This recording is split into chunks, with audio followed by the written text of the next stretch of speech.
আজকে নতুনভাবে একটা মটন রান্না করব। অনেকবার রান্না করেছি, খেতে খুব সুন্দর হয়। তোমরা দেখতে থাকো। প্রথমে এই যে মটনে এখানে 1.5 কেজি মটন আছে, পেঁয়াজ দিয়ে নিয়েছি। এবার এই যে আদা রসুনটা পেস্ট করে নেবো, আদা রসুন জিরে শুকনো লঙ্কা পেস্ট করে নেবো। এখানে শুকনো লঙ্কা দিয়ে নিয়েছি, 2টো তেজপাতা দিয়ে দেবো।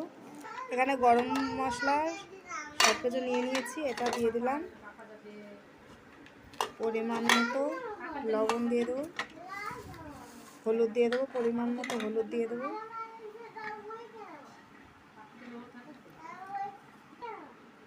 এই যে তেল দিয়ে দিলাম, সরষের তেল। এখানে পেস্ট করা মশলাগুলো সব দিয়ে দেবো।